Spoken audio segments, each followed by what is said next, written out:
చిన్నప్పటి నుంచి నావిని ఎవరు చేయలే. నా పెళ్ళ ముంగట నన్ను కొడతావురా?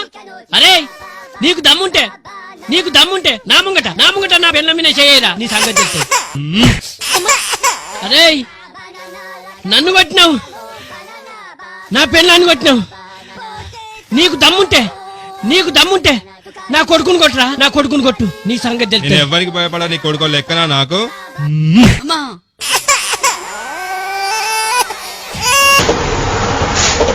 లొల్లేదా కనగర్ తెచ్చింది దిగులే.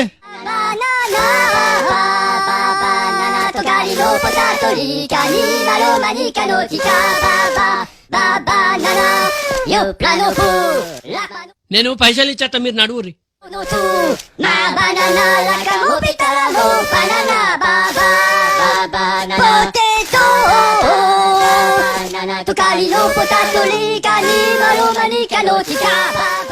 కొడక అద్దంటే అంత లొలివెక్కుంటివి, అట్టిగా తన్నుందింటివి అని అన్నపోదునా, పోనీ అని ఇడిచిపెట్టినా.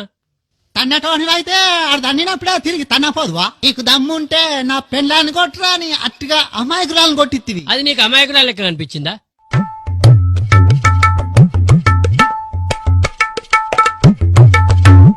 సోకుల పడతావు గాని నీ అన్న అయిపోయినా గాని మరి నాకు నీళ్లు పెట్టినావా? సల్లి అయిపో.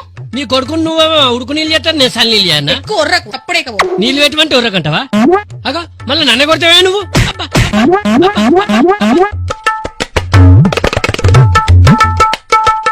అది ఇంట్లో నన్ను ఎన్నిసార్లు నిందో నీకు ఏమేరక? దాన్ని ఎప్పటిచుందో తన్నామనుకుంటానా, కానీ గుండెలు ధైర్యం లేదు. రాక శాంతి వచ్చిందని తన్నిచ్చిన. మరిగా అట్టిగా సంటిపోరని ఎందుకు కొట్టించినవరా? వాడు నీ కంటికి సంటిపోర లెక్క కనిపిస్తాడా? వాడు నా కొడుకన్నట్టుగా నా లక్షణం ఒక్కట్లేదు వానికి. చిన్న ముచ్చటని పెద్దగా చేస్తాడు. ఊళ్ళో దిగంగానే మా నాయన ఆటోలో కొంత లొలిపెట్టుకుని పొట్టు తన్నులు తిన్నాను ఊరంతా చెప్పచ్చు. వాడిని తన్నిచ్చినావు అనుకో తప్పుడే గిట్లా పడతాడు. గందుకే తన్నిచ్చిన. అబ్బో నువ్వు బాగా డేంజర్ గా ఉన్నావు. నిన్ను కూడా అంతో దంచిపిద్దామనుకున్నా, ముసలోని వాడిని ఇడిచిపెట్టినా.